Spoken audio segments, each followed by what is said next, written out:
আজি অযোধ্যাত ৰাম মন্দিৰৰ প্ৰাণ প্ৰতিষ্ঠাৰ পবিত্ৰ ক্ষণ। সনাতনী হিন্দু সভ্যতা সংস্কৃতিত বিশ্বাসী দেশৰ প্ৰতিজন নাগৰিকে আজিৰ এই ঐতিহাসিক ক্ষণক লৈ গৌৰৱান্বিত। দেশৰ লগতে ৰাজ্যসমূহৰ বিভিন্ন ঠাইত অযোধ্যাত ৰাম মন্দিৰৰ প্ৰাণ প্ৰতিষ্ঠাৰ বাবে বিভিন্ন ধৰণৰ মাংগলিক পৰ্ব সমাপন কৰা দেখা গৈছে।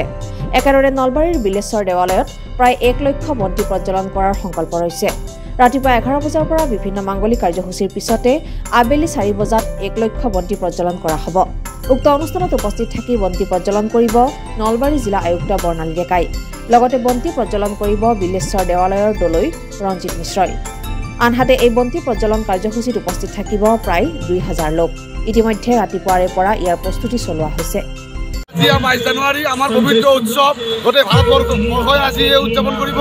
আজি বিলেশ্বৰ দেৱালয়ো প্ৰায় 1 লাখ চাকি আনি আমি আয়োজন কৰিছোঁ। এতিয়া আমাৰ ভক্তবান ৰাইজে 1 লাখ চাকি পাৰি আমাৰ প্ৰভু শ্ৰীৰামক আমন্ত্ৰিত কৰাৰ বাবে আজি এই চাকি বাঢ়িছে আৰু আমি প্ৰায় 200 কলপুলি আনি এটা কলপুলি কৰিডৰ বনাম, যাতে বিলেশ্বৰবাসী ৰাইজৰ ওচৰত সকলো আহি প্ৰভু শ্ৰীৰামৰ আশীৰ্বাদ ল'ব পাৰে আৰু প্ৰভু শ্ৰীৰামক যাতে আমি সকলো স্মৰণ কৰোঁ। আজি এই ভাল দিনটো আমি সকলোৱে মনত ৰখা উচিত, কাৰণ আমাৰ এইটো পবিত্ৰ উৎসৱ নহয়, গোটেই জীৱনৰ এটা গৌৰৱ। আৰু এই গৌৰৱময় দিনটোত আজি আমি সকলোৱে উদযাপন সমূহ ৰাইজে সহযোগ কৰি এটা প্ৰফুল্লভাৱে কৰি বিশাল আয়োজন কৰাৰ চেষ্টা কৰিছোঁ। ভৱেশ কুমাৰ দাসৰ ৰিপৰ্ট, DA 365।